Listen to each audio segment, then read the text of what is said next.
ಓಂ ನಮೋ ವೆಂಕಟೇಶಾಯ. ಎಲ್ಲರಿಗೂ ನಮಸ್ಕಾರ. ನಾಳೆನೇ ಪರಮ ಪವಿತ್ರವಾಗಿರ್ತಕ್ಕಂತಹ ಗುರುಪೌರ್ಣಮಿ. ಗುರುಪೌರ್ಣಮಿ ಅಂದರೆ ಸಾಮಾನ್ಯವಲ್ಲ. ನಮ್ಮ ಎಲ್ಲ ಕಷ್ಟಗಳನ್ನು, ಎಲ್ಲ ಸಮಸ್ಯೆಗಳನ್ನು ದೂರ ಮಾಡಿ ವಿಶೇಷವಾಗಿರುವಂತಹ ಫಲವನ್ನು ಕೊಡುವಂತಹ ಮಹಾಪರ್ವದಿನ ಈ ಗುರುಪೌರ್ಣಮಿ.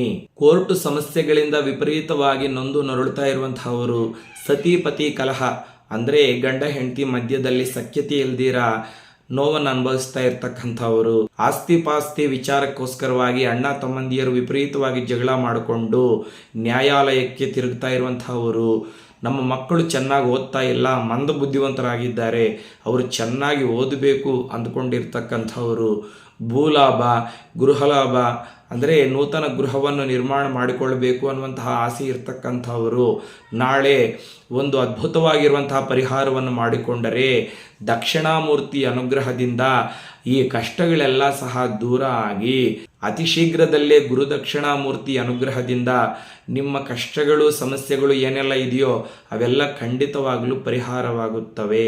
ಗುರುಪೂರ್ಣಿಮಾ ಅಂದರೆ ನಾವು ವಿಶೇಷವಾಗಿ ಗುರುವಿನ ಅನುಗ್ರಹ ಪಡೆಯಲು ಗುರುಬಲಕ್ಕೋಸ್ಕರವಾಗಿ ಗುರುವನ್ನು ಆರಾಧನೆ ಮಾಡಬೇಕು. ನಮ್ಮೆಲ್ಲರಿಗೂ ಎಷ್ಟೋ ಜನ ಗುರುಗಳಿರ್ತಾರೆ. ನಮ್ಮೆಲ್ಲರ ಗುರುಗಳಿಗೂ ಗುರುಗಳಾಗಿರ್ತಕ್ಕಂತಹ ಶಂಕರಾಚಾರ್ಯರು, ರಾಮಾನುಜಾಚಾರ್ಯರು, ಮಧ್ವಾಚಾರ್ಯರು, ಅವರಿಗೇ ಗುರುಗಳಾಗಿರ್ತಕ್ಕಂಥ ವೇದವ್ಯಾಸ ಮಹರ್ಷಿಗಳು, ವಾಲ್ಮೀಕಿ ಮಹರ್ಷಿಗಳು, ಅವರಿಗಿಂತ ಮೇಲೆ ಇರುವಂತಹ ಕಶ್ಯಪಾತ್ರಿ, ಭರದ್ವಾಜ, ವಿಶ್ವಾಮಿತ್ರ, ಗೌತಮ ವಸಿಷ್ಠ ಮೊದಲಾಗಿರ್ತಕ್ಕಂಥ ಗುರುಗಳು. ಈ ಎಲ್ಲ ಗುರುಗಳಿಗೂ ಅಧಿಪತಿಯಾಗಿರುವಂತಹ ಮಹಾಗುರುವು ದಕ್ಷಿಣಾಮೂರ್ತಿ. ಮೇಧಾ ದಕ್ಷಿಣಾಮೂರ್ತಿ ಸ್ವಾಮಿ ಎಲ್ಲ ಗುರುಗಳಿಗೂ ಗುರುವು. ಆ ದಕ್ಷಿಣಾಮೂರ್ತಿ ಸ್ವಾಮಿಯನ್ನು ನಾವು ಈ ಗುರುಪೌರ್ಣಮಿ ದಿವಸ ವಿಶೇಷವಾಗಿ ಆರಾಧನೆ ಮಾಡಿದರೆ ಆ ಸ್ವಾಮಿ ಅನುಗ್ರಹದಿಂದ ನಮ್ಮ ಎಲ್ಲ ಕಷ್ಟ ಕ್ಲೇಶಗಳು ದೂರವಾಗಿ ಆ ಸ್ವಾಮಿ ಅನುಗ್ರಹದಿಂದ ನಮ್ಮ ಎಲ್ಲ ಬೇಡಿಕೆಗಳು ಸಹ ಖಂಡಿತವಾಗಲು ನೆರವೇರುತ್ತವೆ ಅಂತ ಅಷ್ಟಾದಶ ಪುರಾಣಗಳಲ್ಲಿ ವ್ಯಾಸ ಮಹರ್ಷಿಗಳೇ ತಿಳಿಸಿದ್ದಾರೆ. ನಾಳೆ ಗುರುಪೂರ್ಣಿಮೆ ದಿವಸ ದಕ್ಷಿಣಾಮೂರ್ತಿ ಸ್ವಾಮಿಯನ್ನು ಯಾವ ರೀತಿ ಆರಾಧನೆ ಮಾಡಬೇಕು ಅನ್ನುವಂತಹ ವಿಷಯಗಳನ್ನು ಈಗ ನಾವು ಈ ವಿಡಿಯೋನಲ್ಲಿ ಸ್ಪಷ್ಟವಾಗಿ ತಿಳಿದುಕೊಳ್ಳೋಣ. ಗುರುಪೌರ್ಣಮಿ ದಿವಸ ಅಂದರೆ ನಾಳೆ ಪ್ರಾತಃ ಕಾಲದಲ್ಲೇ ನಿದ್ದೆ ಎದ್ದೇಳಬೇಕು. ಅಂದರೆ ಸೂರ್ಯೋದಯಕ್ಕಿಂತ ಮುಂಚೆನೇ ನಿದ್ದೆ ಎದ್ದು ನಾವು ಕಾಲಕೃತ್ಯಗಳನ್ನು ತೀರಿಸಿಕೊಂಡು ವಿಶೇಷವಾಗಿ ಸ್ನಾನ ಮಾಡಬೇಕು. ಸ್ನಾನ ಮಾಡುವಂತಹ ನೀರಿನಲ್ಲಿ ಸ್ವಲ್ಪ ಗೋಮೂತ್ರ, ಒಂದು ಬಿಲ್ವದಳ ಹಾಕಿಕೊಂಡು ಸ್ವಲ್ಪ ಭಸ್ಮ ಅಂದರೆ ವಿಭೂತಿಯನ್ನು ಹಾಕಿಕೊಂಡು ಶಿರಸ್ನಾನ ಮಾಡಬೇಕು. ಮಹಿಳೆಯರು, ಪುರುಷರು ಎಲ್ಲರೂ ಸಹ ತಲೆಗೆ ಸ್ನಾನ ಮಾಡಿಕೊಂಡು ಪರಿಶುದ್ಧವಾದ ವಸ್ತ್ರಗಳನ್ನು ಧರಿಸಬೇಕು. ಬಿಳಿ ಬಣ್ಣದ ವಸ್ತ್ರಗಳನ್ನು ಧರಿಸಿದರೆ ಗುರುವಿನ ಅನುಗ್ರಹ ಖಂಡಿತವಾಗಲೂ ನಮಗೆ ಸಿಗುತ್ತೆ. ಮಹಿಳೆಯರಾದರೆ ಬಿಳಿ ಸೀರೆ ಅಂದರೆ ಬಾರ್ಡರ್ ಗ್ರೀನ್ ಕಲರ್ ಅಥವಾ ಗೋಲ್ಡ್ ಕಲರ್ ಇರಬಹುದು. ಪುರುಷರಾದರೆ ಬಿಳಿ ಪಂಚೆ, ಬಿಳಿ ಶರ್ಟು, ಬಿಳಿ ಟೌಲು, ಇಂತಹ ಬಿಳಿ ಬಣ್ಣದ ವಸ್ತ್ರಗಳನ್ನು ಧರಿಸುವುದು ಅತಿ ಉತ್ತಮ. ತದನಂತರ ಇದ್ದರೆ ನಿಮ್ಮ ಹತ್ರ ಒಂದು ರುದ್ರಾಕ್ಷಿ ಸರವನ್ನು ಸಹ ಕತ್ತಿನಲ್ಲಿ ಧರಿಸಬಹುದು. ತದನಂತರ ತ್ರಿಪುಂಡ್ರಗಳನ್ನು ಧರಿಸಬೇಕು. ಅಂದರೆ ವಿಭೂತಿ ತಗೊಂಡು ವಿಭೂತಿ ಧಾರಣೆ ಮಾಡಿ ಸ್ವಲ್ಪ ಶ್ರೀಗಂಧ ಕುಂಕುಮ ಹಣೆಯಲ್ಲಿ ಇಟ್ಕೋಬೇಕು. ಮನೆಯನ್ನೆಲ್ಲ ಕ್ಲೀನ್ ಮಾಡಿಕೊಂಡು ಪೂಜಾ ಮಂದಿರದಲ್ಲಿ ಒಂದು ದರ್ಭಾಸನದ ಮೇಲೆ ಅಥವಾ ಒಂದು ಮಣೆ ಮೇಲೆ ಕೂತಿಕೊಂಡು ದೇವರ ಫೋಟೋಗಳು, ವಿಗ್ರಹಗಳೆಲ್ಲ ಸಹ ಒರೆಸ್ಕೊಂಡು ಶ್ರೀಗಂಧ ಕುಂಕುಮ ಇಟ್ಟು ದೇವತೆಗಳಿಗೆ ಪುಷ್ಪಗಳನ್ನು ಸಮರ್ಪಣೆ ಮಾಡಿ ದೀಪಾರಾಧನೆ ಮಾಡಬೇಕು. ವಿಶೇಷವಾಗಿ ದೀಪದಲ್ಲಿ ತುಪ್ಪ ಹಾಕಿ 3 ಬತ್ತಿಗಳನ್ನು ಹಾಕಿ ದೀಪಗಳನ್ನು ಬೆಳಗಿಸಬೇಕು. ತುಪ್ಪ ಇಲ್ಲ ಗುರೂಜಿ ಅನ್ನೋರು ಎಳ್ಳೆಣ್ಣೆ ಆದರೂ ನೀವು ಬಳಸಿಕೊಳ್ಳಬಹುದು.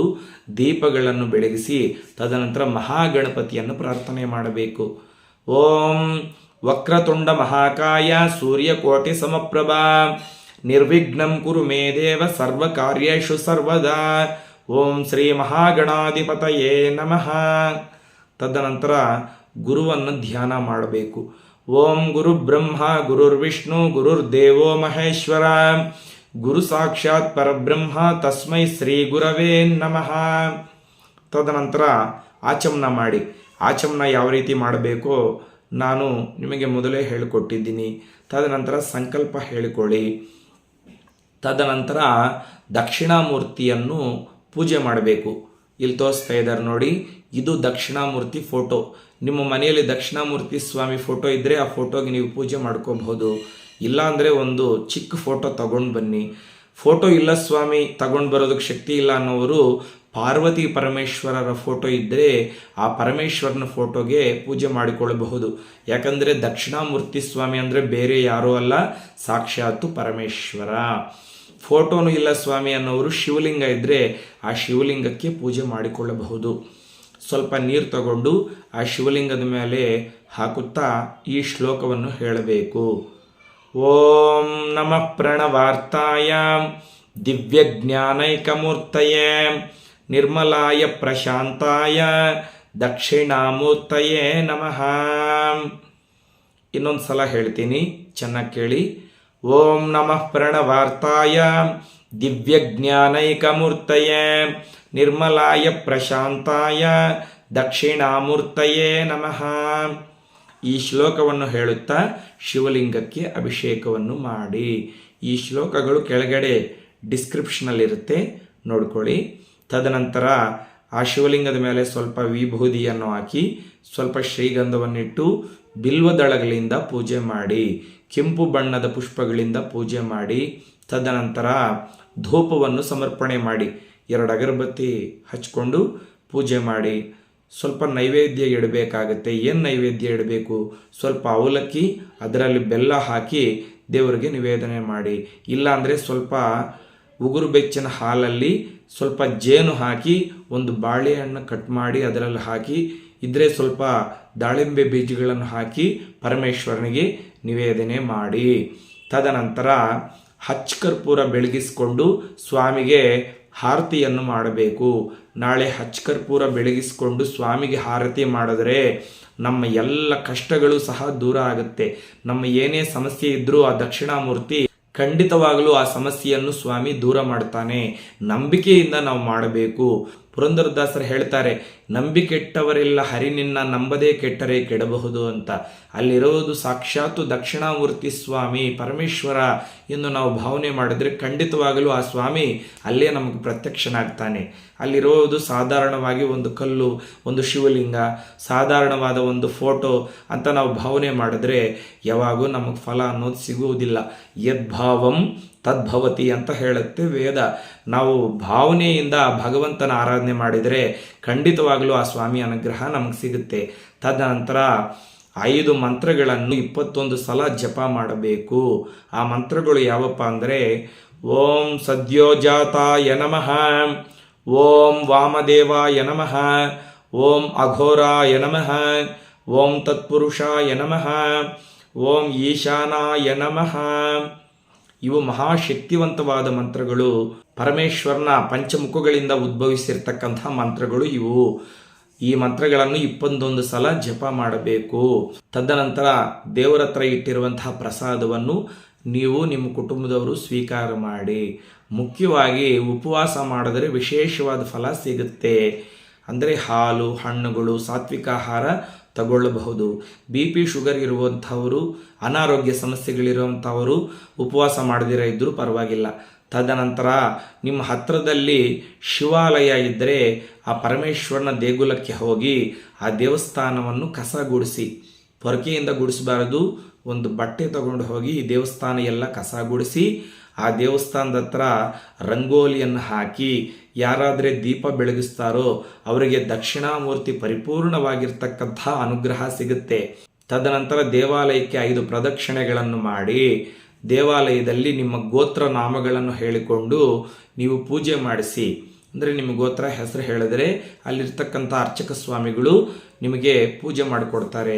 ಮುಖ್ಯವಾಗಿ ದೇವಸ್ಥಾನದ ಹತ್ರ ಹೋಗುವಾಗ ಸ್ವಲ್ಪ ಬಿಳಪತ್ರೆ, ಅದೇ ರೀತಿಯಾಗಿ ಕೆಂಪು ಬಣ್ಣದ ಪುಷ್ಪಗಳನ್ನು ತಗೊಂಡು ಹೋಗಿ ಆ ಸ್ವಾಮಿಗೆ ಸಮರ್ಪಣೆ ಮಾಡಿ. ನಿಮ್ಮ ಕಷ್ಟ ಏನಿದೆಯೋ ಆ ಕಷ್ಟವನ್ನು ಆ ಸ್ವಾಮಿಗೆ ಹೇಳಿಕೊಳ್ಳಿ. ತದನಂತರ ನಾನು ಈಗ ಹೇಳಿರ್ತಕ್ಕಂಥ ಮಂತ್ರಗಳು ನೀವು ದೇವಸ್ಥಾನದಲ್ಲಿ ಸಹ 21 ಸಲ ಜಪ ಮಾಡಿದ್ರೆ ಆ ಸ್ವಾಮಿ ಅನುಗ್ರಹ ಪರಿಪೂರ್ಣವಾಗಿ ಸಿಗುತ್ತೆ. ಮುಖ್ಯವಾಗಿ ದೇವಾಲಯದ ಹತ್ರ ಯಾರಾದರೂ ಪುಟ್ಟ ಮಕ್ಕಳು ಬರ್ತಾ ಇರ್ತಾರಲ್ವ, ಅವರಿಗೆ ನೋಟ್ಬುಕ್ಕು, ರೂಲ್ ಬುಕ್ ಆದರೂ ಪರವಾಗಿಲ್ಲ, ಖಾಲಿ ನೋಟ್ಬುಕ್ ಆದರೂ ಪರವಾಗಿಲ್ಲ, ಅದರ ಜೊತೆಗೆ ಪೆನ್ನು, ಪೆನ್ಸಿಲು ಅಥವಾ ಸ್ಲೇಟು, ಬಲ್ಪ ಅಲ್ಲಿ ಬರ್ತಕ್ಕಂಥ ಮಕ್ಕಳಿಗೆ ನೀವು ಸ್ವಾಮಿ ಸನ್ನಿಧಾನದಲ್ಲಿ ದಾನ ಮಾಡಿದರೆ ದಕ್ಷಿಣಾಮೂರ್ತಿ ಅನುಗ್ರಹದಿಂದ ನಿಮ್ಮ ಮಕ್ಕಳು ಒಳ್ಳೆಯ ವಿದ್ಯಾವಂತರು, ಬುದ್ಧಿವಂತರಾಗ್ತಾರೆ. ಅವರಿಗೆ ಓದಿರೋದು ಚೆನ್ನಾಗಿ ನೆನಪಿರುತ್ತೆ. ಜೀವನದಲ್ಲಿ ಉತ್ತಮವಾದ ಸ್ಥಾನಕ್ಕೆ ಹೋಗಿ ಒಳ್ಳೆಯ ವಿದ್ಯಾವಂತರು, ಬುದ್ಧಿವಂತರು ಆಗ್ತಾರೆ. ಸಮಾಜಕ್ಕೆ ನಿಮಗೆ ಒಳ್ಳೆಯ ಹೆಸರು ತಗೊಂಡು ಬರ್ತಾರೆ. ಇದು ಪರಮ ಸತ್ಯ. ಯಾಕಂದರೆ ಗುರುಪೌರ್ಣಮಿ ದಿವಸ ಗುರುವಿಗೆ ಇಷ್ಟವಾಗಿರ್ತಕ್ಕಂಥ ಪುಸ್ತಕಗಳು, ಪೆನ್ನುಗಳು ಅಥವಾ ಸ್ಲೇಟು, ಬಲ್ಪ ಮಕ್ಕಳಿಗೆ ದಾನ ಮಾಡಿದರೆ ಸ್ವಾಮಿ ಅನುಗ್ರಹ ಖಂಡಿತವಾಗಲೂ ಸಿಗುತ್ತೆ. ಬಡವರ ಮಕ್ಕಳಿಗೆ ಶೂಸು, ಯೂನಿಫಾರ್ಮು, ಬುಕ್ಸು ನಿಮ್ಮ ಕೈಯಲ್ಲಿ ಏನಾಗುತ್ತೋ ಅದು ದಾನ ಮಾಡಿದರೆ ದಕ್ಷಿಣಾಮೂರ್ತಿ ಅನುಗ್ರಹದಿಂದ ನಿಮ್ಮ ಮಕ್ಕಳು ಒಳ್ಳೆಯ ವಿದ್ಯಾವಂತರು, ಬುದ್ಧಿವಂತರಾಗುತ್ತಾರೆ. ಸ್ವಾಮಿ ಅನುಗ್ರಹದಿಂದ ನಿಮ್ಮ ಕುಟುಂಬ ಸಂತೋಷವಾಗಿ ಇರುತ್ತೆ. ಮುಖ್ಯವಾಗಿ ಈ ಗುರುಪೌರ್ಣಮಿ ದಿವಸ ಮದ್ಯ ಮಾಂಸಗಳನ್ನು ಸ್ವೀಕಾರ ಮಾಡಬಾರದು. ಮಾಂಸಾಹಾರವನ್ನು ಯಾವುದೇ ಕಾರಣಕ್ಕೂ ಸ್ವೀಕಾರ ಮಾಡಬಾರದು. ಈ ದುರ್ಭಾಷೆಗಳನ್ನು ಮಾಡಬಾರದು. ಬೇರೆಯವರ ಮನಸ್ಸು ಚುಚ್ಚುವಂತೆ ಮಾತನಾಡಬಾರದು. ಮುಖ್ಯವಾಗಿ ಉಗುರುಗಳನ್ನು ಕತ್ತರಿಸಬಾರದು, ಕೂದಲನ್ನು ಕತ್ತರಿಸಬಾರದು. ಈ ಗುರುಪೌರ್ಣಮಿ ದಿವಸ ಬ್ರಹ್ಮಚರ್ಯವನ್ನು ಪಾಟಿಸಬೇಕು. ಅಂದರೆ ಭೂಶಯನ ಮಾಡಬೇಕು. ನೆಲದ ಮೇಲೆ ಒಂದು ಚಾಪೆ ಹಾಕ್ಕೊಂಡು ಮಲ್ಕೋಬಹುದು. ಸೊಂಟ ಆಗಲ್ಲ ಸ್ವಾಮಿ ಅನ್ನೋರು ಹಾಸಿಗೆ ಮೇಲೆ ಮಲ್ಕೋಬಹುದು. ಸತಿಪತಿ ಸಂಗಮ ಪೂರ್ತಿಯಾಗಿ ನಿಷೇಧಿಸಲಾಗಿದೆ. ಈ ರೀತಿಯಾಗಿ ನಾಳೆ ಗುರುಪೌರ್ಣಮಿ ದಿವಸ ಪರಮೇಶ್ವರನ ಸ್ವರೂಪನಾಗಿರ್ತಕ್ಕಂಥ ದಕ್ಷಿಣಾಮೂರ್ತಿ ಸ್ವಾಮಿಯನ್ನು ಪೂಜೆ ಮಾಡಿ ಆರಾಧನೆ ಮಾಡಿದರೆ ಎಲ್ಲ ಸಮಸ್ಯೆಗಳು, ಎಲ್ಲ ಕಷ್ಟಗಳು ಸಹ ದೂರ ಆಗುತ್ತೆ. ನಂಬಿಕೆಯಿಂದ ಆ ಸ್ವಾಮಿಯನ್ನು ಯಾರು ಆರಾಧನೆ ಮಾಡ್ತಾರೋ, ಯಾರು ಪೂಜೆ ಮಾಡ್ತಾರೋ ಅವರನ್ನು ಖಂಡಿತವಾಗಲೂ ಆ ಸ್ವಾಮಿ ಕಾಪಾಡ್ತಾನೆ. ಇದು 100% ಸತ್ಯ. ನಂಬಿಕೆಯಿಂದ ನೀವು ಈ ರೀತಿ ಮಾಡಿ ನೋಡಿ. ಸ್ವಾಮಿ ಅನುಗ್ರಹದಿಂದ ಎಂಥ ಫಲ ಸಿಗುತ್ತೋ ನೀವೇ ಕಾಮೆಂಟ್ ಮಾಡ್ತೀರಾ. ನಮ್ಮೆಲ್ಲರಿಗೂ ಆ ದಕ್ಷಿಣಾಮೂರ್ತಿ ಸ್ವಾಮಿ ಪರಿಪೂರ್ಣವಾಗಿರ್ತಕ್ಕಂಥ ಅನುಗ್ರಹ ಸಿಗಬೇಕೆಂದು ಪ್ರಾರ್ಥನೆ ಮಾಡಿಕೊಳ್ಳುತ್ತಾ ಲೋಕ ಸಮಸ್ತ ಸುಖಿನೋ ಭವಂತು. ಸ್ವಸ್ತಿ.